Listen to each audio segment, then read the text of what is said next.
오늘 우리가 함께 나눌 하나님의 말씀은 구약성경 요나서 3장 1절부터 10절까지의 말씀입니다.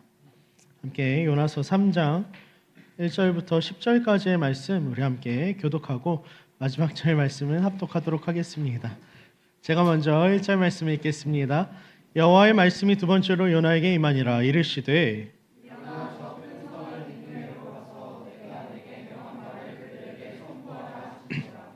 요나가 여호와의 말씀대로 일어나서 니느웨로 가니라. 니느웨는 사흘 동안 걸을 만큼 하나님 앞에 큰 성읍이더라.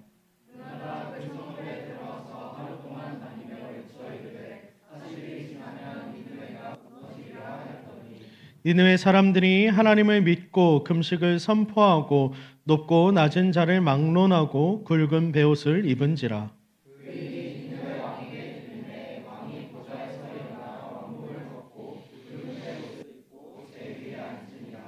왕과 그의 대신들이 조서를 내려 니느웨에 선포하여 이르되 사람이나 짐승이나 소떼나 양떼나 아무것도 입에 대지 말지니 곧 먹지도 말 것이요 물도 마시지 말 것이며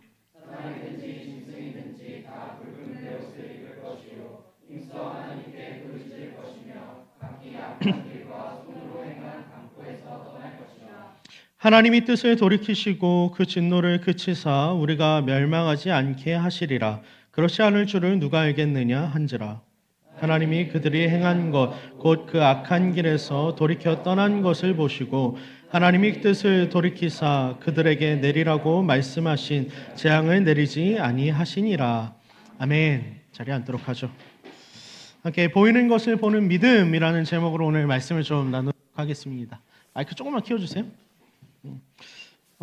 우리 본문 말씀 1절을 다시 한번 조금 읽어볼까요? 함께 읽겠습니다. 시작. 여호와의 말씀이 두 번째로 요나에게 임하니라. 이르시되 아멘. 오늘 본문의 말씀은 여러분 요나에게 두 번째로 임한 하나님의 말씀으로부터 시작하고 있습니다. 하나님의 말씀이 두 번째로 요나에게 주어졌다라는 건요, 여러분 요나가 첫 번째 하나님의 말씀을 듣고 다시스로 향했음에도 불구하고 하나님께서 그를 버리지 않으시고 그를 다시 한 번 더 붙드셔서 그에게 사명을 허락하고 계시다라는 거죠. 두 번째 기회인 거예요. 요나는 첫 번째 명령에는 우리가 알다시피 불순종했지만 이 두 번째 명령, 물고기 뱃속에 3일간 들어갔다 온 뒤에는 하나님의 말씀이 다시 주어졌을 때 그는 이제 말씀에 순종하는 모습을 보이고 있습니다.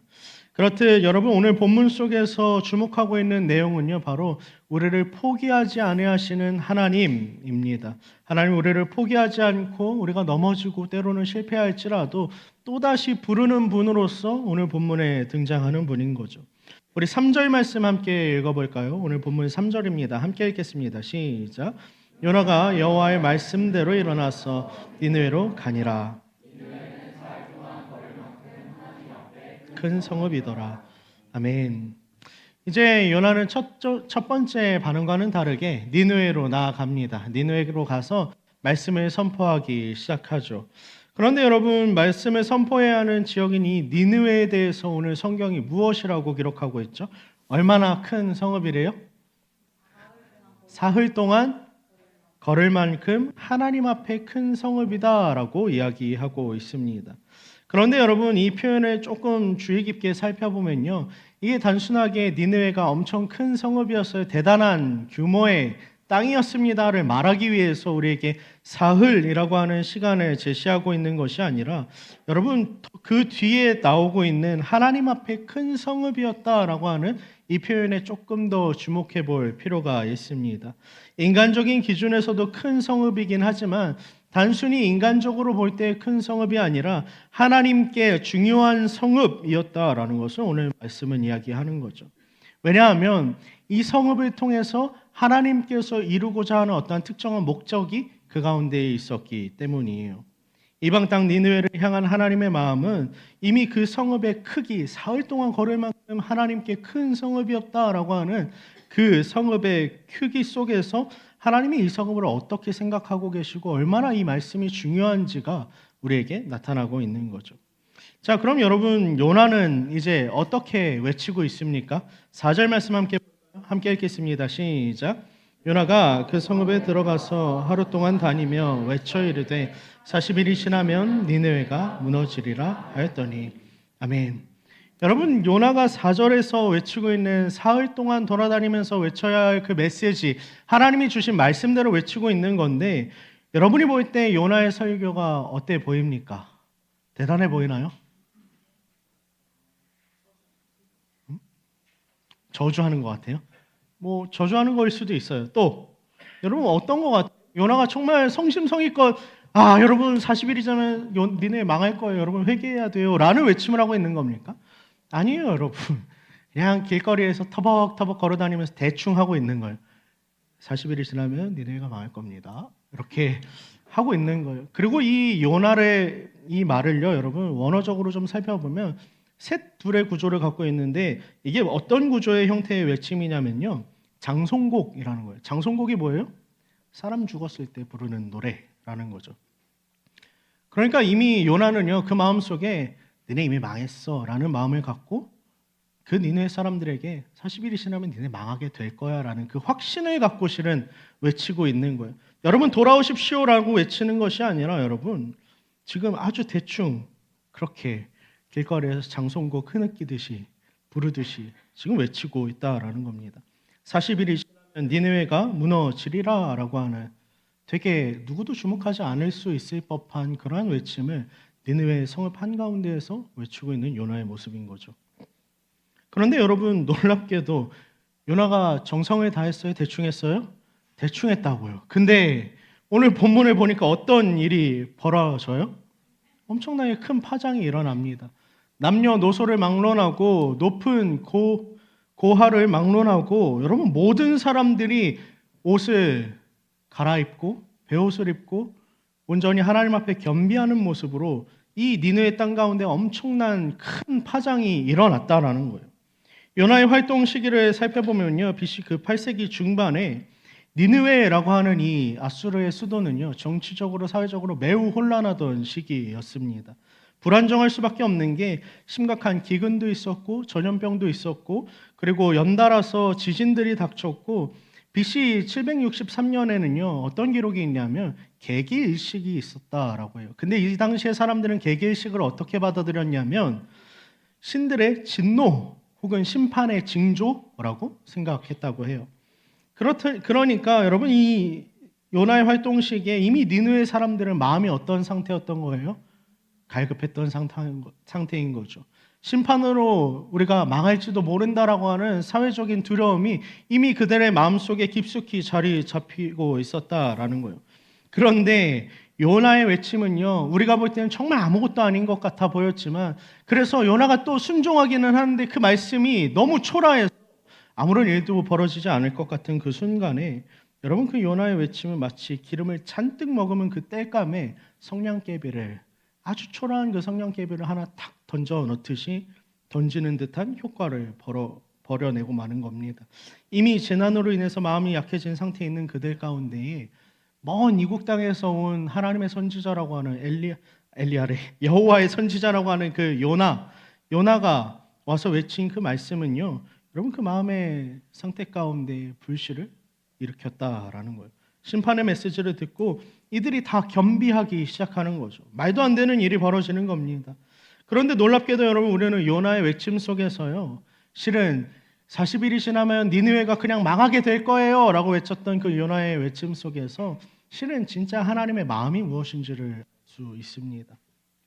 요나는 4장에 보면 하나님 왜 도대체 이러한 민족을 용서하게 하시는지, 하나님 내가 이걸 선포할 때 내가 이미 알고 있었습니다. 하나님 그들을 용서하실 거라는 걸 내가 이미 알고 있었는데 하나님 왜 나로 하여금 도대체 이걸 선포하게 한 겁니까? 라고 하는 그 불만을 이 다음 장에서 드러냅니다.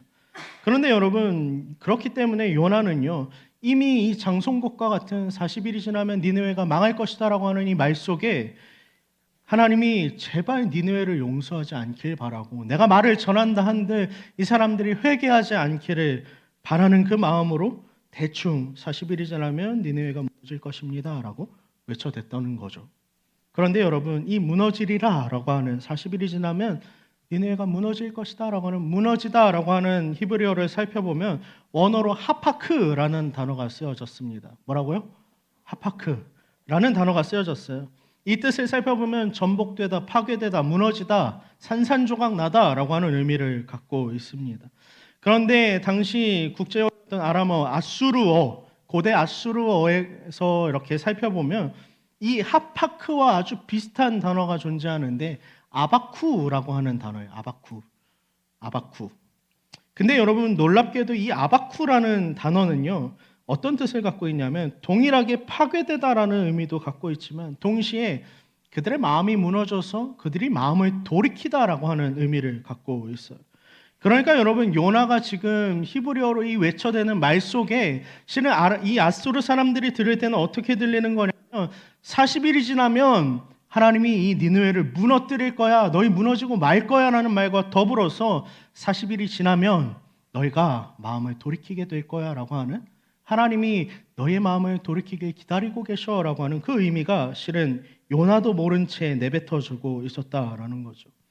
요나는 니느웨가 돌이키지 않기를 원하는 그러한 인간적인 마음을 잔뜩 가지고 지금 말씀을 선포하고 있지만 그 말씀 속에는 실은 40일이 지난 후에 너희가 나에게 돌아오길 원한다라고 하는 그 하나님의 마음, 회개할 수 있는 기회를 다시 한 번 더 제공하고자 하는 하나님의 자비하심과 긍휼하심이 고스란히 담겨져 있는 거예요. 그러므로 여러분 요나에게 이미 우리가 앞에서 살펴봤던 것처럼 두 번째 기회가 지금 본문 속에서 주어지고 있잖아요. 그런데 여러분 동일하게 니느웨의 이 백성들에게도 두 번째 기회가 주어지고 있는 것이죠. 하나님은 심판의 경고 속에서도 언제나 돌아올 기회를 주시는 분입니다.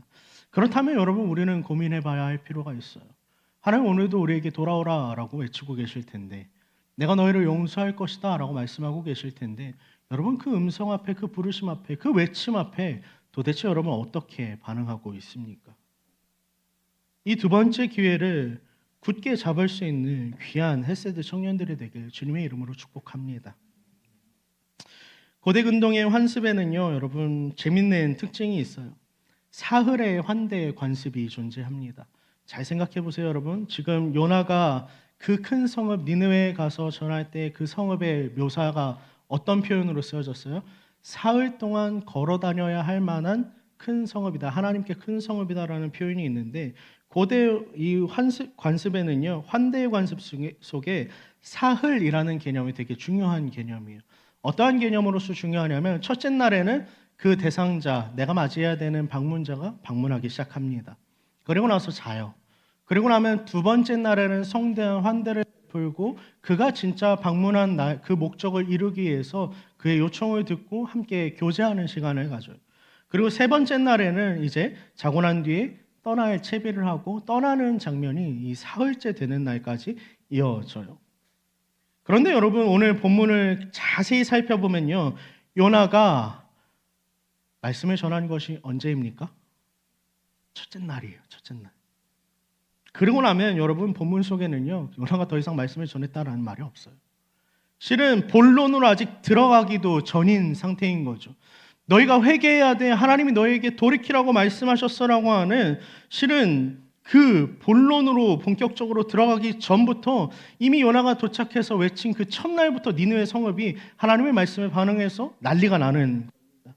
지휘고하를 막론하고 사람들은 굵은 베옷을 입고 금식하기 시작해요. 심지어 어디까지 금식하냐면 왕이 조서를 내려서 짐승들에게까지 금식하게 하는 물까지 못 마시게 하는 모습을 보입니다.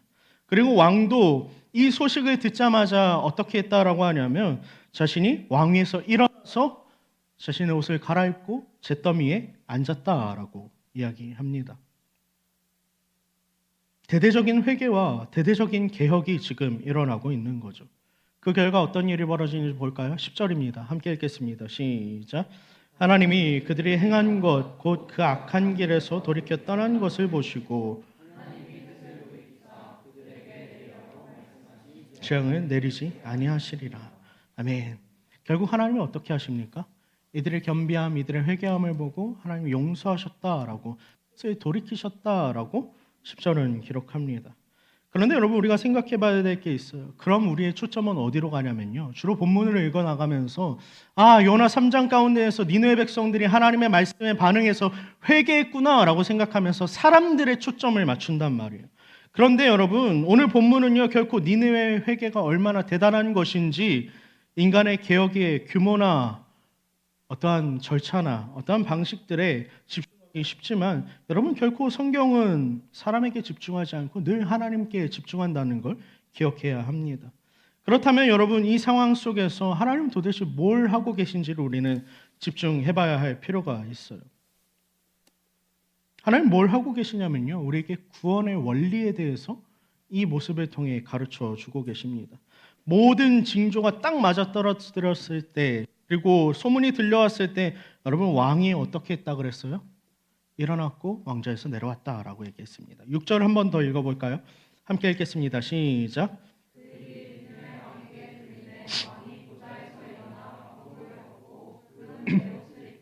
제 위에 앉으니라. 아멘. 이게 정확하게 어떤 문화냐면요. 그냥 회개했구나가 아니라 여러분 이건 아수르에 있었던 고대 문화 중 하나예요. 어떤 차원의 문화를 보여주는 거냐면 샤르푸히라고 하는 문화를 보여주는 내용입니다. 고대 아시라에는요 대리 왕을 세우는 샤르푸히라는 제도가 있었어요. 이게 제도가 뭐냐면요 수많은 재난이 예고되고 심각한 심판이 예고되어질 것 같은 그런 명백한 징조들이 나타나잖아요. 예를 들면 지금 아수르 가운데 있는 지진이나 기근이나 전염병이나 여러 개기일식이나 수많은 징조들이 보이기 시작하면 이들이 어떤 일들을 하냐면요 왕이 즉시 그 보좌를 떠나야 하는 법칙이 존재했어요. 왕이 일어나서 내려오는 거죠. 그러면 여러분 그 왕이 보좌에서 내려오면요 뭘 하냐면 왕은 정화의식을 치릅니다. 제사를 드리고 본인이 그 불길한 징조로 예고된 재앙이나 악령이 자신에게 임하지 않고 다른 사람에게 임할 수 있도록 제사를 드리고 그 절차를 밟아요. 그 사이에 어떻게 되냐면 왕좌가 비어 있잖아요. 왕좌가 비어 있으면 안 되기 때문에 자신을 대신해서 왕좌에 앉을 만한 대리 왕을 세워서 그 왕으로 하여금 통치하게 만드는 게 바로 샤르푸이 대리 왕이라고 하는 제도입니다. 그런데 여러분 이 불길한 징조나 예고된 재앙이 어떻게 되냐면 이 모든 것들이 다 지나간 뒤에 해결된 뒤에 여러분 문제가 다 해결되고 나면 왕이 복귀할 거 아니에요. 그럼 왕이 복귀해서 뭘 하냐면요. 대리왕에게 책임을 물어서 대리왕은 죽이고 다시 왕좌를 복귀해요. 이게 의례적으로 행해지던 샤르푸이라고 하는 제도입니다. 자, 그럼 봅시다. 요나서 3장에서 나타난 듯 이 회개하는 듯 보이는 이 장면은요. 당시 문화 속에서는 아주 자연스러운 내용이에요. 수많은 기근과 전염병과 여러 가지 문제들이 불길한 징조들이 피어나는 가운데에서 여러분 심지어 알지 못하는 왜 뜬금없이 저 여호와를 섬기고 있는 수십 킬로 수천 킬로 떨어져 있는 곳에서 어떤 알지도 못하는 요나라고 하는 선지자가 와서 니네가 40일 뒤에 망할 거야라고 하는 그런 말을 하겠습니까? 요나의 이 말씀을 듣자마자 이들은 이게 명확한 징조라고 여겼을 거예요. 그리고 샤르푸이라고 하는 그 제도를 시행했을 겁니다. 이들은 여호와를 잘 알지 못했기 때문에 수많은 이방신들이 이 당시에 아수르에 존재했기 때문에 그 잘 알지 못하는 이스라엘의 그 여호와라고 하는 하나님이 도대체 원하는 게 무엇인지를 찾고 그 여호와가 원하는 것이 정의와 공의가 이 땅 가운데 실현되는 것이라는 것을 깨닫자 이들이 뭘 하냐면 자신들이 잘하던 것, 악과 강포, 악이라는 건 여러분 비도덕적인 행위이고 강포라고 하는 것은 사회적으로 비윤리적인 것들, 약자가 강자에 의해서 억압받는 그러한 사회가 되는 것을 사회적 차원의 악을 이야기합니다. 그래서 악과 강포에서 떠나는 것은요 지체하지 않고 실행하는 것이죠. 오늘 본문을 살펴보면 그들이 악과 강포에서 떠났다라고 표현해요.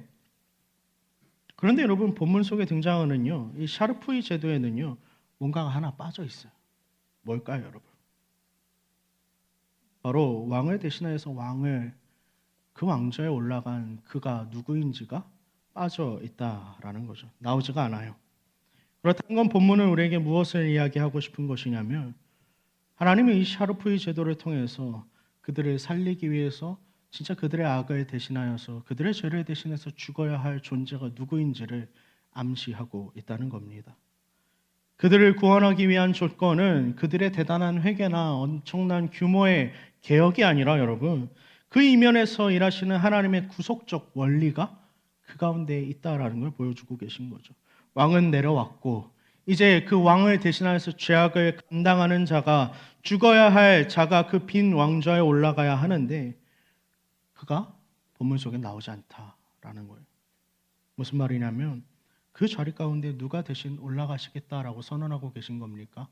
하나님께서 대신 죽으시겠다라고 하는 예수 그리스도 곧 하나님에 대한 예표 있는 것이죠.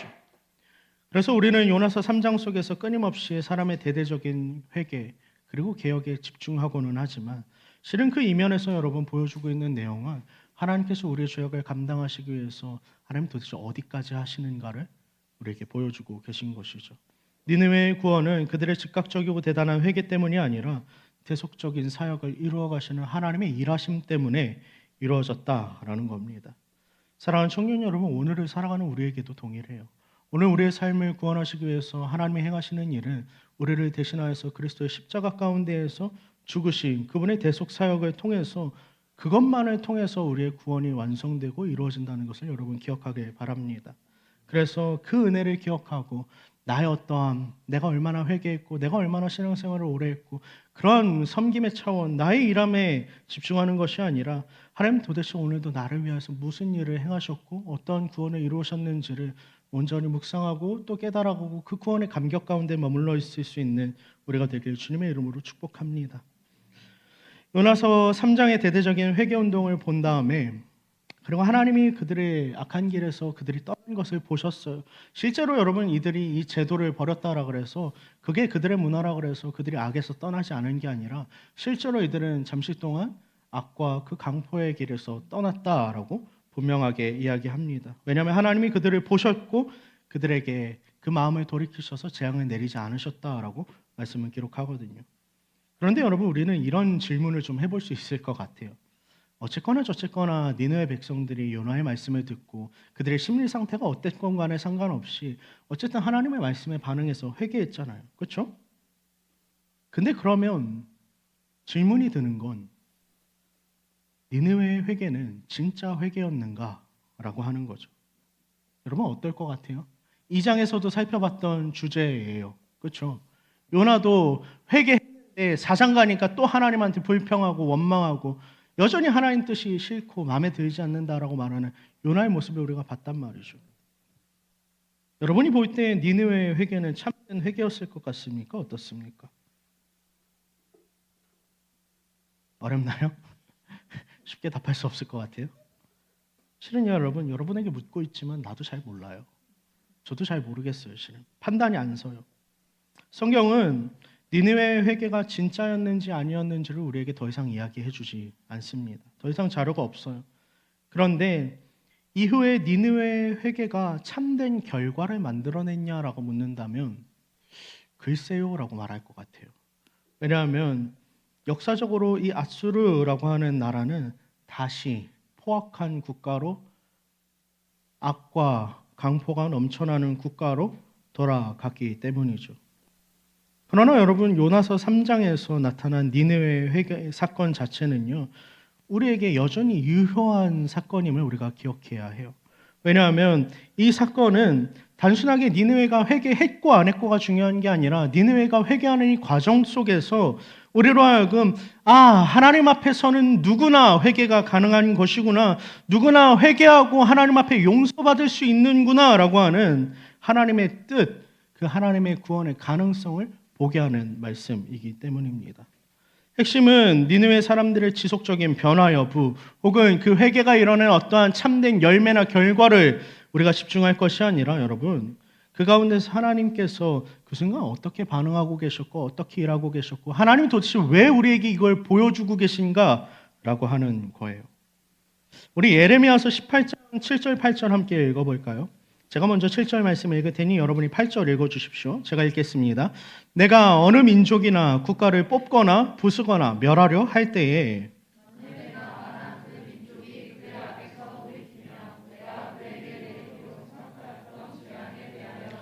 돌이키겠고.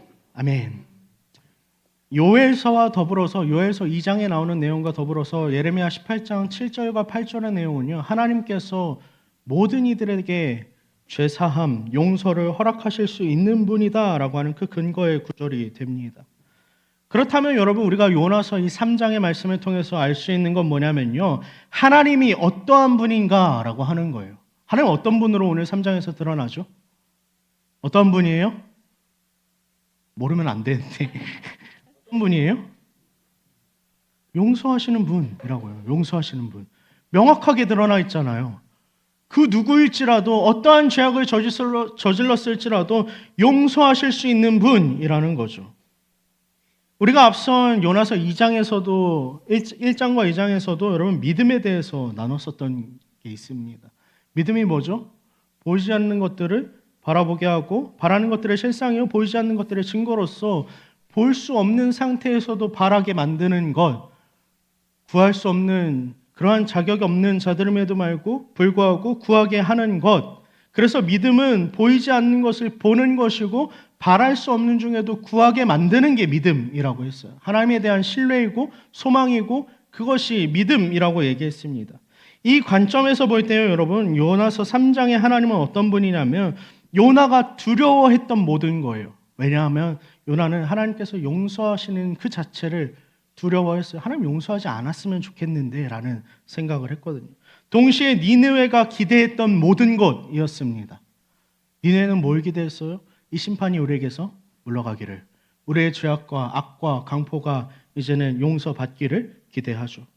요나는 그러므로 니느웨에게, 요나 모두에게 용서하시는 분으로 명백하게 드러나는 본문이 요나서 3장의 말씀이라는 거죠. 그리고 결과적으로 하나님은 그래서 우리에게 불가능할 것 같던 그 모든 이들을 용서하시는 분으로서 명백하게 드러난다라는 거예요. 그럼 이제 여러분 좀 생각을 해볼까요? 믿음은 원래 바랄 수 없는 중에 바라는 거고 보이지 않는 것들을 보는 것이고 구할 수 없는 중에 구하는 거란 말이죠. 그런데 여러분 보세요. 하나님은 요나서 3장에서 이미 다 보여주고 계신다고요. 우리가 믿음은 바랄 수 없는 것만 바라고 보이지 않는 것만 구하는 것이라고 생각하는데 하나님은 이미 내가 너희를 용서하기 위해서 모든 걸 준비해 놨어라고 우리에게 요나서 3장을 통해서 말씀하신다라는 거죠. 명백하게 드러났다라는 거예요. 그렇다라고 하면 여러분 우리가 믿음을 갖고 살아간다라고 말할 때 보이지 않는 하나님, 뭔가 멀리 있는 것 같은 하나님, 그 하나님을 뭔가 기적적으로 믿는 걸만 바라는 것이 아니라 여러분 오늘 명백하게 본문 속에서 드러나 있는 하나님을 바라보는 것 자체, 보이는 것을 보는 게 여러분 믿음이라는 거죠.